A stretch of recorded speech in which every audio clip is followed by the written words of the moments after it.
hashtag 我们的大把人生，我的大把整下来 hashtag 我们的大把人生。 आदरणीय मुख्य निर्वाचन आयुक्त श्री राजीव कुमार जी, यहाँ पर उपस्थित सीईओ प्रसार भारती श्री मयंक अग्रवाल जी, डीजी AIR श्री वसुधा गुप्ता जी, यहाँ मंचस्थ हमारे सभी अधिकारी, DG IDM Shri Dharmendra ji, CEO Delhi Shri Ranveer जी, DG मीडिया शेफाली जी, और सबसे महत्वपूर्ण हमारे अतिथि, आज कोटिशः हृदयों के स्पंदन लोकप्रिय कलाकार पंकज त्रिपाठी जी तथा आप सभी यहाँ इस हॉल में उपस्थित सभी भाइयों बहनों, सभी अधिकारियों, दूरदर्शन के आकाशवाणी के अधिकारियों, हमारे इलेक्शन कमीशन के अधिकारियों और सभी भाइयों बहनों,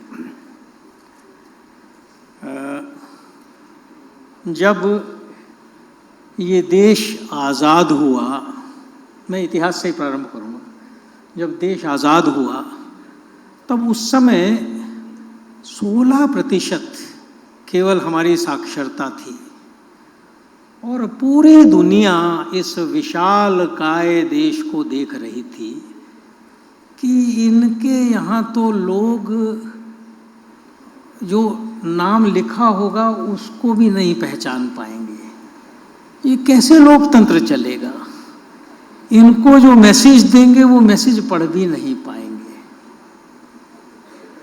उस समय सुकुमार सेन जी यहाँ पर चीफ इलेक्शन कमिश्नर थे और पूरी कॉम्प्लेक्स परिपाटी का भी सिस्टम बना नहीं था इलेक्शन का, किसी को मालूम नहीं था कि बैलेट पेपर क्या होता है, बैलेट बॉक्स क्या होता है, कैसे पड़ेगा, क्या पोलिंग कैसे होगी, काउंटिंग कैसे होगी। अब तो सिस्टम फिर भी लोगों को समझ में आता है, बहुत साल हो गए, उस समय पता नहीं था। और इन लोगों को समझाए कौन, ये तो 84% निरक्षर हैं। ऐसे में सुकुमार सेन जी यहाँ से प्रक्रिया के लिए जियो जारी करते थे, सर्कुलर जारी करते थे, और वो जब सर्कुलर था, मैंने पढ़ा किताबों में तमाम जगह और वृत्तांत पढ़े, वो उस समय के अखबारों में छपा करता था, उस समय रेडियो पर सुनाया जाता था। वो जो अखबार थे वो सभी पंचायतों में, गांव में चौपाल लगा करती थी, और उस समय नई नई आज़ादी आई थी तो बहुत उत्साह था, गरीब ज़रूर थे लोग मगर उत्साह बहुत था, और वो चौपालों में वो पढ़कर सुनाया जाता था, और पढ़कर सुनाया जाता था, और वो सारी जनता जो थी वो उसे सुनकर, पढ़कर नहीं, सुनकर उसको एक आत्मसात करती थी। और उसके बाद से जो आज लोकतंत्र हुआ है, तब से दुनिया का सबसे बड़ा लोकतंत्र है। 95 करोड़ वोटर हैं, इतनी आबादी है जितने कई महाद्वीपों की आबादी नहीं जितने हमारे वोटर हैं। और एक के बाद एक लोकतंत्र टूट गए, अपना लोकतंत्र दिन पर दिन मजबूत होता जा रहा है। और उस मजबूती का अगर मैं सबसे बड़ा श्रेय दूंगा तो संचार माध्यमों को दूंगा, जिन्होंने इसे, जो हमारे जियोस थे, जो हमारी फाइलें थी, जो सिस्टम बनाया गया था, उसे पब्लिक तक समझाया, पब्लिक को उसे वहाँ पर उन्हें बताया और बताकर उन्हें कन्विंस किया। और भले ही निरक्षर वोटर रहे हों उस समय, अब तो साक्षरता बढ़ गई है, मगर वो पूरा लोकतंत्र में उसकी विश्वास, आस्था उत्पन्न हुई। अब 95 करोड़ लोगों में कभी कभी मन में ये आता है कि पिछली बार 67% मतदान हुआ था 2019 के चुनाव में, तो बहुत अच्छा चुनाव हुआ, बहुत लोग आए, लेकिन काफ़ी संख्या में अभी भी लोग ऐसे हैं जिन्होंने अपना वोट नहीं दिया।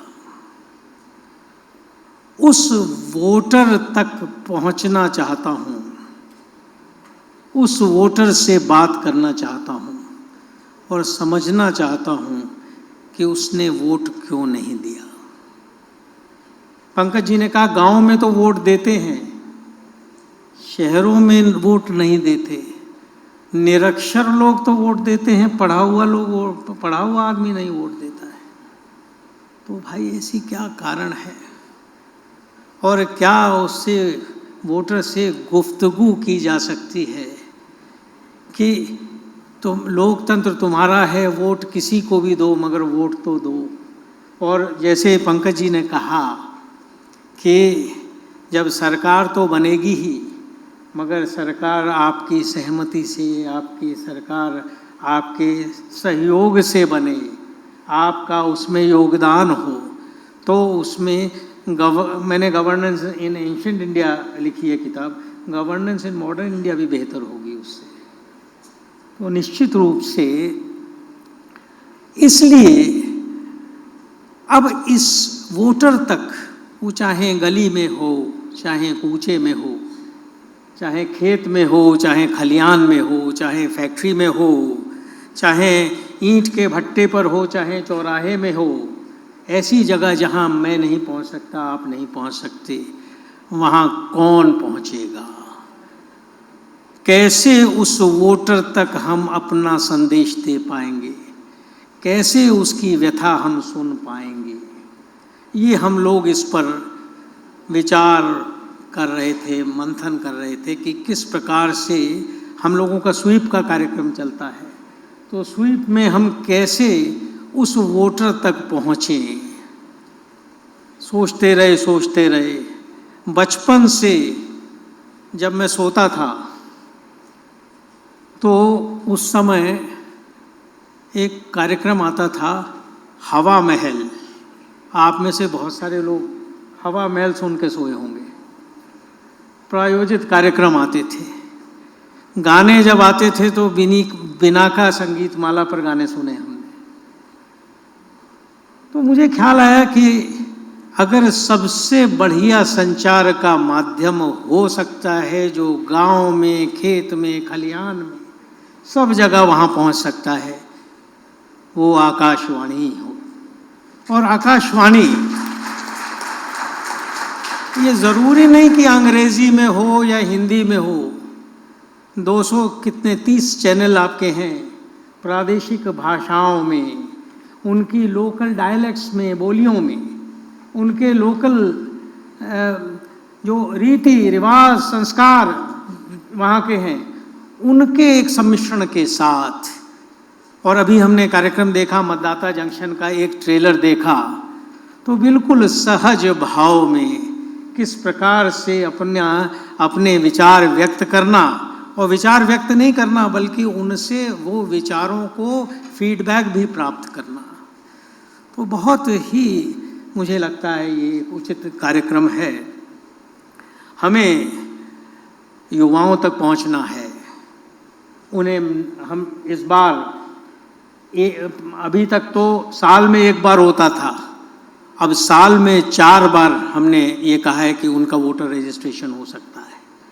हमें वयोवृद्ध लोगों तक पहुंचना है, 80 साल के ऊपर के लोगों को हमने कहा कोई बात नहीं, अगर आप नहीं आ सकते चुनाव बूथ तक तो चुनाव आयोग आपके घर आएगा पोस्टल बैलेट लेकर।